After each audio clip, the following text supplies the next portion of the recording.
They say the job search is a numbers game, but is it? So, in today's developer interview, I'm chatting with Abby Smith, who started her job search following that bulk apply advice, but she didn't find success until she did something a little different.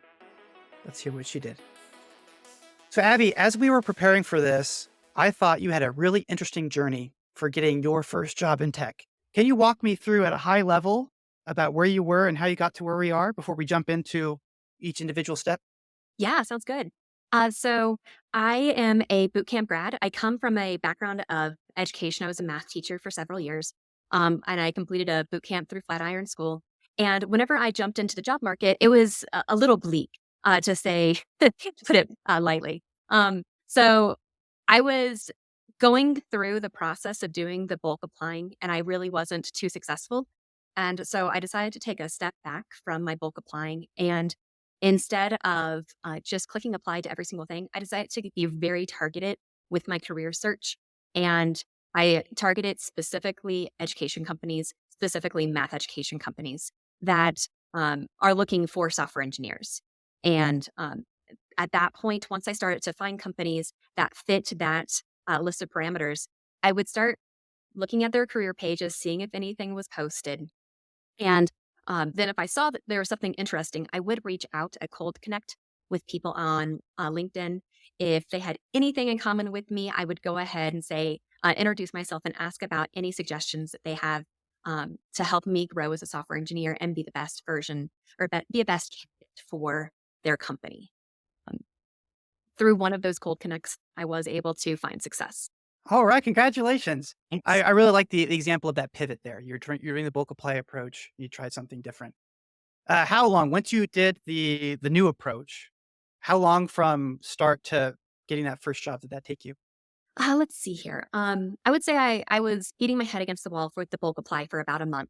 Um, and then I took a step back. I worked on my portfolio to make sure that that was perfect and ready to go. And then I had the pivot probably from when I started the pivot to when I got the job offer. It was maybe a little north of a month. That's impressive, especially since you got that job during one of the most difficult seasons of the tech industry in recent years. Yeah, I'm incredibly lucky, and it's thanks to the fact that I had a lot of people willing to connect with me and help me out and field questions.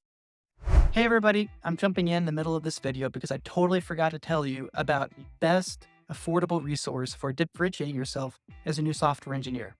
And that is Crushing Digital's video series called Standing Out in Tech, which includes checklists for your LinkedIn and resume, personalized profile reviews, and networking support so that you can find the best opportunities given your own unique background. Now, it's usually $99, but if you use the link in the description and enter the code JuniorJobs30 at checkout, you'll get $30 off. Now, yes, this is an affiliate link, but if this is something you're interested in and you're looking for ways to support the channel, just use the link in the description to get started. All right, back to the video.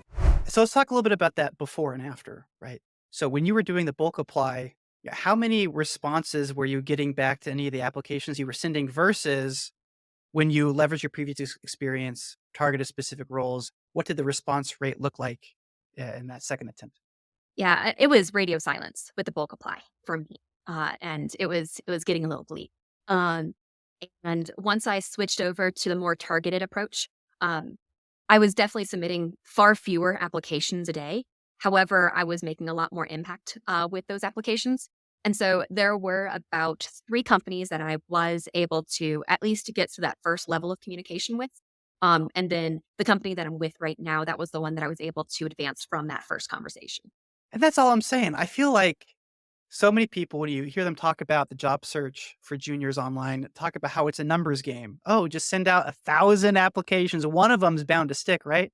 But so many people I talk to, the reality of it is if you're pumping out crap or at least crap relevant to it, they're not interested in what you're putting out there because it's, not relevant to your previous experience. Like you're not going to get responses Yeah. versus it's like the work smarter, not harder type mentality. Yes, I completely agree because especially those bulk applies, if you look at their responses, it's thousands of applications. If you are looking at something with just 1,000 applications, that's or applicants, that's a low number these days. And I've been on the other side of reviewing these applications. We had a job opening open for about 2 hours. We had over 700 applicants. We ended up shutting it down. It was and then I found that my job at that point was find not to spend a lot of time trying to find quality candidates. My primary motivation at that moment was to get rid of the crap as fast as I could. So Mm. you're skimming and you're throwing them away because there's no way I'm gonna be able to spend 5 minutes, 10 minutes kind of really diving deep into any, one application. That's the life of a recruiter and a hiring manager. That's why the bulk applies typically don't work out. Yeah. So we are gonna talk about a better way, in this conversation. So the first step though is finding the companies that are going to respect your non-tech work experience. You mentioned coming from an education background. How did you find these companies? You just Google math education and go from there? How did you even know where to apply? So I did do a little bit of a combo with just Googling different companies that were in the math education space that had an online presence. Then I also did some searching on LinkedIn to find companies that are related to companies that are related to companies. Um, and the way that I found that my current company that I'm working with was I wanted something that was using a tool that I absolutely love. It's called Desmos. Desmos shout out. So if I wanted to find a company that was implementing that tool or was doing something adjacent to it. So I kept just doing some searches of like Desmos math curriculum, and then looking for different companies that utilized that. And eventually I did find my current company. The great thing about coming from previous work experience is that you know the big names that are in that space. And you probably know the top vendors, if there's like a point of sale system that you're using, if there's a math education tool that you're using in the classroom, and then you can use that to inform, what companies, you're going to look for.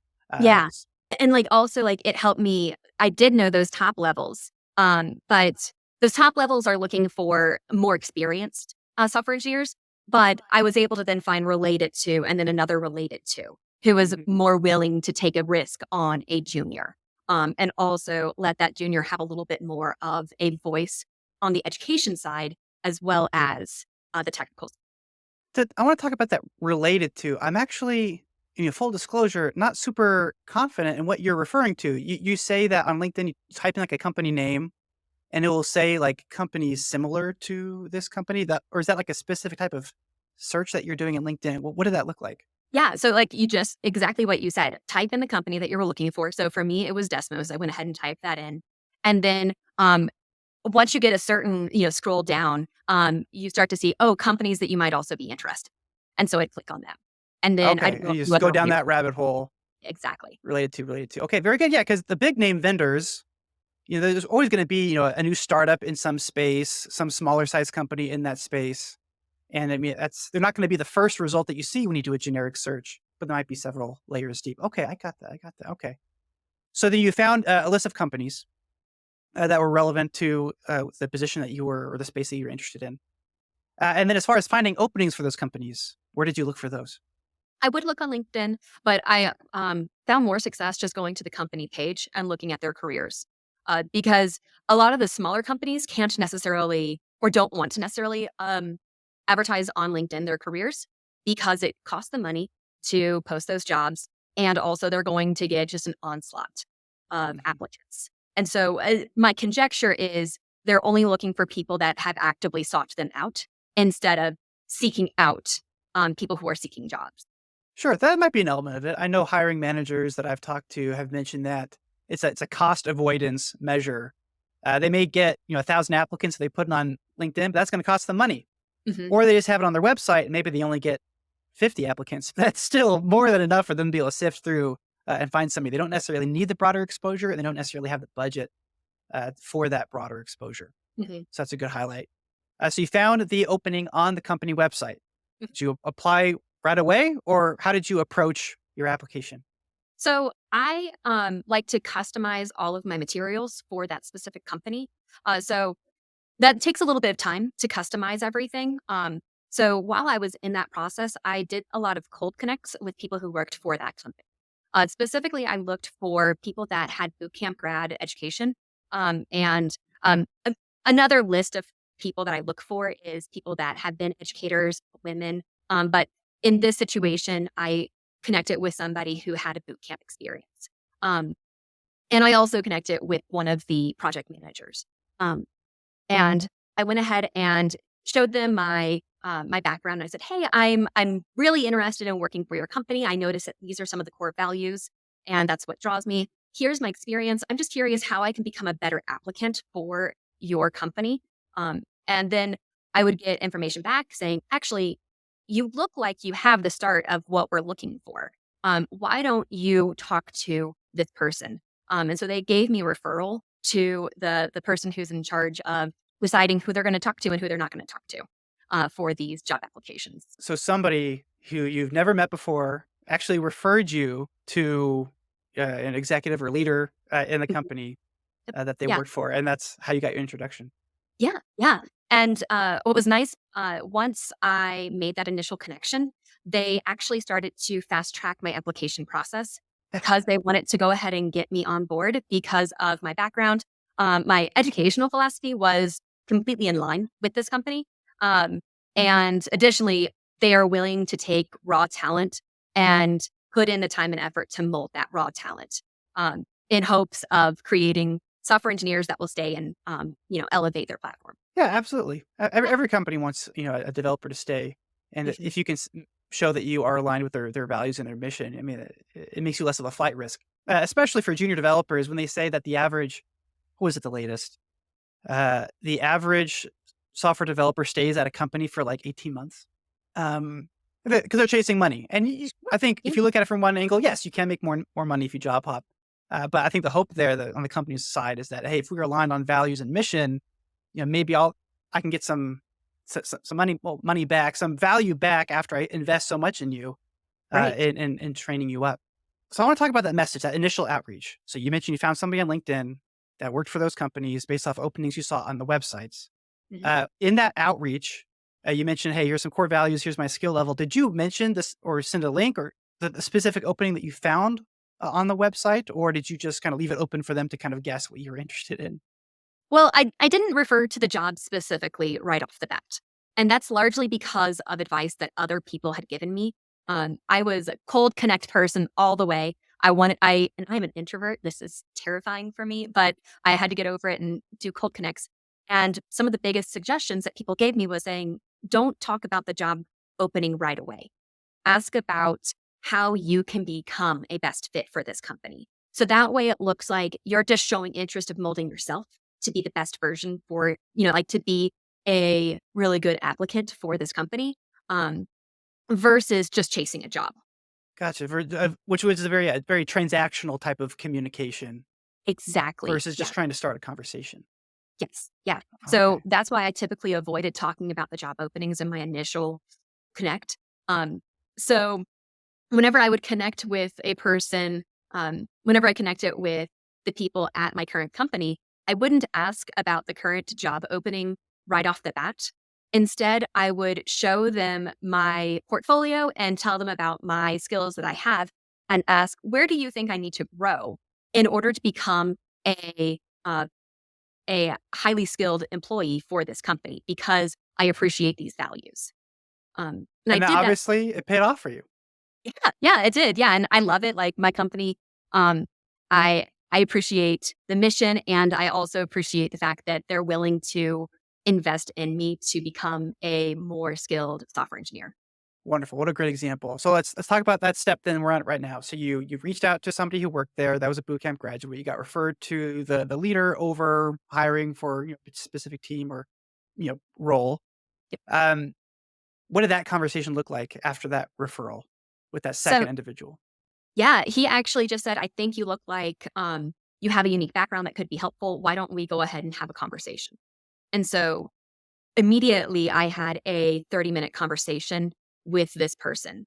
Um, and I will admit, I thought he hated me afterwards. I think I was just too hypercritical of my You're nervous. Yeah. yeah. But he said the conversation went well and went ahead and advanced me on to the technical interview with a team of panelists. So at what point did you actually submit an application to work for the company? Is that before the conversation with that leader or after? It was before that conversation. Okay, gotcha. So then he had it in his system and he can forward you along. All right. Right. And then the rest is history, right? As far as from what I've seen working with junior developers, the most difficult part is getting the interview. Yeah. And then I would suggest that before you worry too much about the technical interview, you first should focus on changing your strategy so that you're consistently getting interviews to begin with. I've worked with so many junior developers who are so nervous about data structures and algorithms that they spend 1,000 years iterating on that when that's kind of no point if you're not even getting that initial interview. Well, can I speak on that for just Sure, a moment? absolutely, go for it. They didn't even have me do algorithms. See, They that's gave what I'm saying, right? So actually, they didn't even have me do an algorithms test. They gave me a take-home coding challenge. And that's Yeah. the best outcome for a junior developer. I feel like low stress, work on it in your own time. And personally, I think it's the easiest way to stand out because they'll say something like, "Hey, only spend an hour on it or 2 hours on it." Well, I would say now that you finally got an interview and you finally have an at bat, spend 4 hours on it, spend 8 hours on it, knock it out Mhm. of the park and blow their mind. It's the easiest way to stand out because most other applicants are just going to put in the bare minimum. Yes, and create alternative answers. Don't just have one answer, have two approaches because, the common answer for a best method for any software engineer question is, well, it depends on what is our user set? What is, like how many people are we reaching? Are we storing the data? So have two different approaches so that way you can wow your employer, making them believe that you have a deeper depth of understanding and understand that there's never one right answer whenever it comes to a coding solution. And I feel like every time that I talk to somebody about putting extra effort into a take-home assignment, I always get a little bit of pushback about, well, it's unpaid labor and blah, blah, blah. And there's a true element to that. I want to acknowledge it. But, big but here, uh, would you rather spend, 8 hours working on your portfolio that will probably not be seen by a lot of people, or actually spend 8 hours just knocking out of the park one specific opportunity that you've advanced so far along? I would Yeah, say a bird in the hand is worth more than, two in the bush, as they say. yeah. And at this point in my career, I just saw it as an educational opportunity. We're always growing, we're always learning. And so seeing what another company is looking for, isn't that just an area to grow? You know? Love that So attitude. yeah, Love well, that that's how attitude, Abby. Yeah, and now congratulations on your successful transition and best of luck in the future as you continue to grow in your career. Unfortunately, it's all the time that we have for today. So thank you for your time and thank you to everybody that's listening, and we will see you all next time. Thanks for tuning in to the Junior Jobs Podcast. If you enjoyed the show, please remember to like and subscribe as that helps us reach more developers in need. And don't forget to check the show notes for details on today's sponsor and other job search services that we provide.